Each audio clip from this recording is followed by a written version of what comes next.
And good morning, and welcome to Nature Watch. Nature Watch is sponsored by Waddell's Nursery, Floral Garden, and Bird Center at the corner of 12th Street and Millam Road. And now your host of Nature Watch, it's Gary Miller. Guten Morgen, meine Herren. Good morning. I just wanted to break out some German for the heck of it. Yeah. That's pretty much all I remember from junior high. I took 1 year of German, and that was it. What a week. Dude. I think people still are frozen in because the traffic was a lot lighter this morning, despite the roads being actually very nice and clear on the main roads. The side roads still have some frozen ice snow patches, so it might be a little slippery, but 131 was nice and dry and clear, but traffic a lot lighter this morning than a typical Saturday morning, so I'm not sure. Like I said, maybe people are frozen in. Yeah. Well, it's warmer. It is warmer and up to 30, and there may be a heat wave next week, maybe. Maybe. I know I keep looking at the forecast and they vary quite a bit. There is a day that sticks out next week where there is a 4 in the temperature forecast, and it's not the last digit in the forecast or in the number. Yeah, they're not quite sure what it's going to do next week, depending on how that airstream moves around, the jet stream moves around, because I've seen quite a variation in predictions for the forecast for next week. So. I don't think anyone can tell. This has just been a bizarre winter. Down south, my goodness, New Orleans, a foot of snow. Blizzard warnings on the Gulf of Mexico shoreline. Yeah. Winter blizzards? Uh-huh. Oh, my goodness. Yeah. That just doesn't sound right. They had a lot of snow. They were actually colder down along the Gulf Shore than they were up in Alaska. I saw that.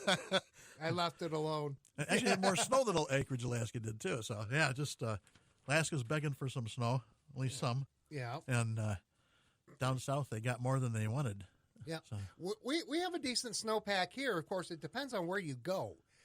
Anywhere here in the state of Michigan as to how good the snowpack is. You get down into northern Indiana, South Bend, Elkhart, and then you head south, and that snowpack is pretty much gone. South Bend hasn't gotten hit by any of those lake effect bands coming down and the wind coming down the whole length of Lake Michigan and picking up moisture and then dumping snow on them. So And they not so far this year. Yeah, they usually end up being a target at one point or another, but.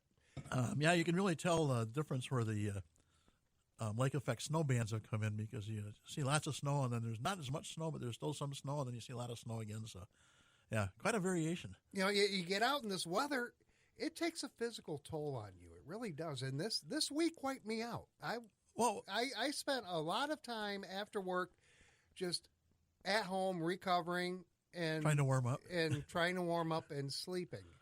Yeah, it was a little cold this last week. Just a lot cold.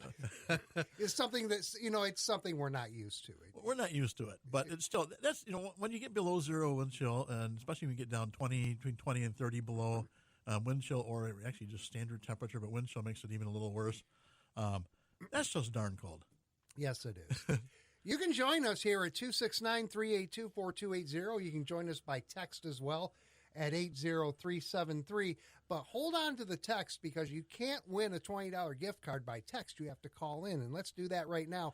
So actually my trivia question involves the weather this last week. Okay. I thought it'd be pretty appropriate for a trivia question. So this last week, in the extreme cold in southwest Michigan, we had some rare atmospheric phenomena.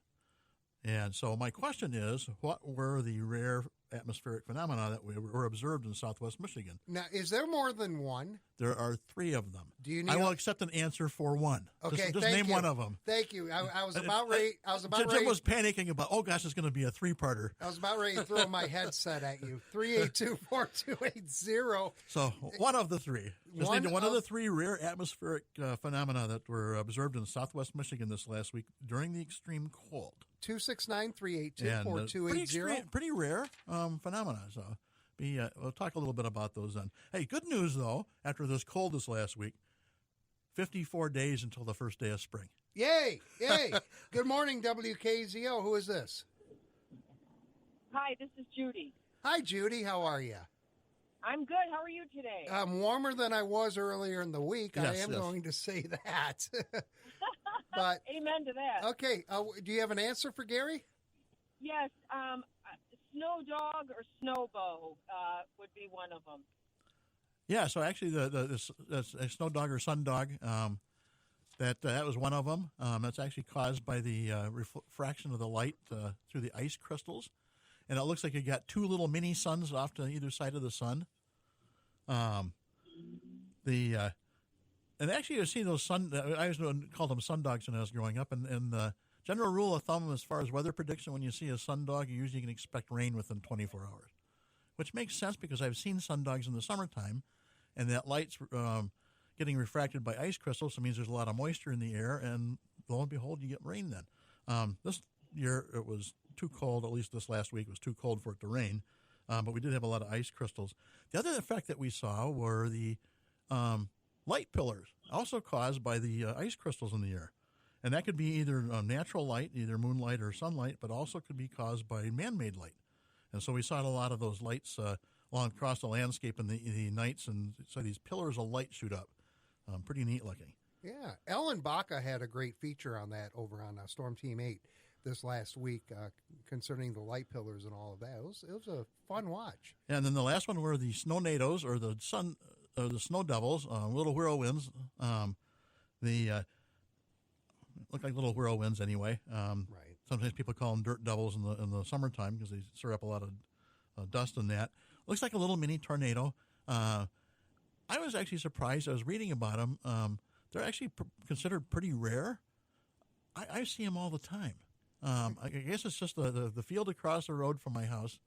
That must be the way the wind moves through the woods and coming into the field there. But I see those quite often. Yeah, I mean, I saw them for a couple hours. One of the days I was watching the birds and watching across the field there, and I saw quite a few of them. Some mini ones and actually some pretty good sized ones. I know, having gone or walked through some of those or been out in the field when I was younger and on a tractor and run into one of those dirt devils, and it's like a little mini tornado because I lost my hat a couple times. Close your eyes because of the dust. But the snow, actually you can see them with the snow in the air. You can actually see them moving around. Okay, Judy, we have a $20 gift card for you, but I do need to get some information from you. Can you hold the line for just a moment? Sure, thank you. You guys have a good day. Hey, thanks. Stay right there. I'll get back with you as we go to a break. More Nature Watch coming up in just a moment on WKZO. Waddell's Nursery, Florist, and Garden Center, serving Kalamazoo and all of Southwest Michigan and putting its customers number one since 1946. Waddell's takes pride in the products they sell, the advice they offer, the knowledge they share, and the people they serve. If you haven't had a chance to visit Waddell's lately, come see all that's new. They're open year-round and almost always have just what you're looking for. And if they don't, just ask, and Waddell's friendly staff will be happy to help. From annuals and bulbs, trees and shrubs, evergreens, houseplants, fruits, vegetables, herbs, and more. If you can grow it, they probably sell it. And Waddell's will also let you know the best way to grow it and the products you'll need to keep it healthy. Waddell's also offers birdseed, feeders, fountains and statuary, cut flowers, seasonal decor, and so much more. Waddell's Nursery, Florist, and Garden Center. Proud of its past and excited for the future. Waddell's Nursery, Florist, and Garden Center, located on Texas Drive at the roundabout with Milam and 12th Street. Call 345-1195 or see them online at Weddells.com. I like that it's local. WKZO. More local news on the radio than any other station in town. And online, too, at WKZO.com.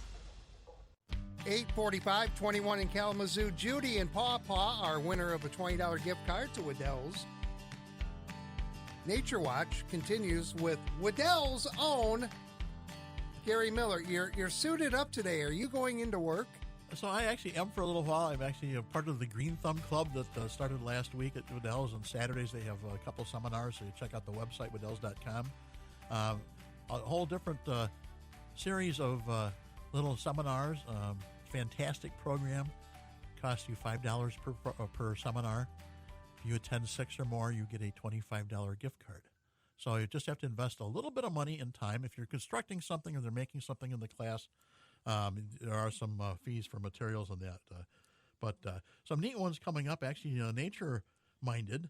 So today I'm actually talking about heirloom vegetables, which means those vegetables that are closer to the original natural plant that was cultivated from many, many thousands of years ago.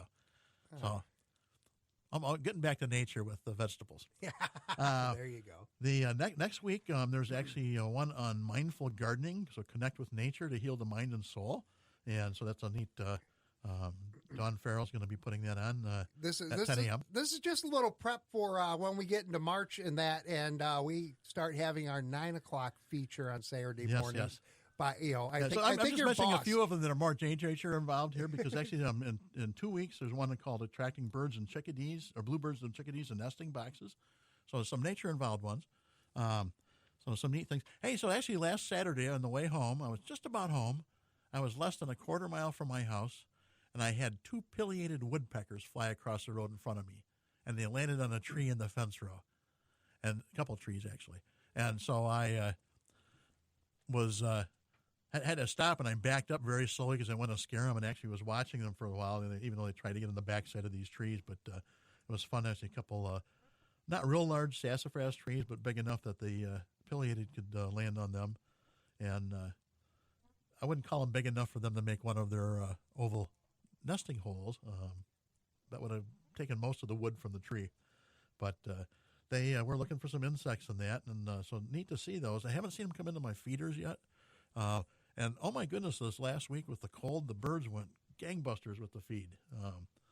I was filling my feeders about every day and a half to 2 days. In the extreme cold, it was less than a day I had to refill. Just a lot of activity. And Jim says we have a caller on the line. We do at 382-4280. Gene is on the phone. Good morning. Good morning. Good morning, Gene. A nice warm morning for a change, right? Yes, much warmer than earlier in the week. Tell that to what I wore. I wore the same stuff, same layers. I don't trust it. I don't. You mentioned nesting boxes just a moment ago, and I saw something about roosting boxes for helping the birds during the really bitter cold weather. And I was trying to figure out, is there a difference between the two? Yeah, so nesting boxes are actually the boxes where the birds build their nest, and then the roosting boxes are pouches, actually. Are actually a little more of a natural fiber instead of wood. And we've got a whole little series of designs, different ones at Waddell's that you can put, but they're a little bit smaller, and they're not big enough, and they're not really sturdy enough to put a lot of nesting materials in there, but they're just some place for the birds to get out of the wind and huddle together and be a little more cozy. It's like wrapping yourself up in a blanket when it's really cold. And so those are actually some neat ones. They have quite a few of those at Waddell's, so just stop in and take a look at those. And it's a great way for the birds to keep warm. Like I mentioned before, when it gets really cold, the birds usually are looking for those evergreens. So it's a great spot to hang those roosting pouches or in evergreens. Helps cut down on some of the wind, the cold. And birds will huddle together. Quite a few different birds will huddle together just to stay warm and use that mass of body heat. So the roosting pouches that you have, is that like one per bird, or? Well, it kind of depends on the size of the bird. So they're small enough that you could fit several robins in there, and it'd be a little crowded. But then again, they want to have that closeness so they can take that heat from each other and benefit from that heat from each other. Not going to fit more than about 2 or 3 robins in those nesting pouches or roosting pouches. Some smaller birds, you get more birds in there, but not going to get a lot of them in there, but it's just enough to give them that little, it's like getting, several people together and putting a big, insulated blanket or sleeping bag wrapping around you to maintain heat. Okay, because I've got a row of white pines along my fence line, and I know the birds are hanging out in there. And I started thinking, maybe I could give them a little bit of extra warmth by investing in a few of those. Oh yeah, that would give them someplace else to look. Now I will say that those roosting pouches are, even though the opening on it is pretty big, so most birds aren't going to nest in there. It's open enough that you may get some. It's small enough though that you may get some birds that don't mind having a little more open area to nest in there. So you may get a sparrow or 2 nest in there. Sometimes finches will do that. May get a wren, but wrens usually like a little bit smaller opening just to protect their young. Yeah, I've got the wren house Should I have left that up over the winter? Yeah, you can actually leave those houses up over the winter because birds will go back in those houses, and sometimes you get multiple birds that go back in, especially those birds that stick around. And there are some wrens around. Most of them have gone a little farther south, but there are still quite a few wrens around. Yeah, I've seen the Carolina wren at my feeder the past week. Yeah, I've seen the wrens at my feeders too, so it's not all of them have gone south. Maybe these that we were seeing came south from farther north. So this is still warmer for them. Yeah. I am learning so much about birds lately. Well, you can always learn because you always, observation and watching them, you always learn something new. I always enjoy watching because you see some new activity or something different, seeing a different marking on a bird. So it's always fun to keep learning about it. It's true of anything in nature, though. Nature is always changing a little bit, and you're always learning something from nature. So thanks for calling, Gene. Thank you. Thanks, Gene. 382-4280 if you want to join in on the fun this morning and talk birds, talk weather, anything nature at all.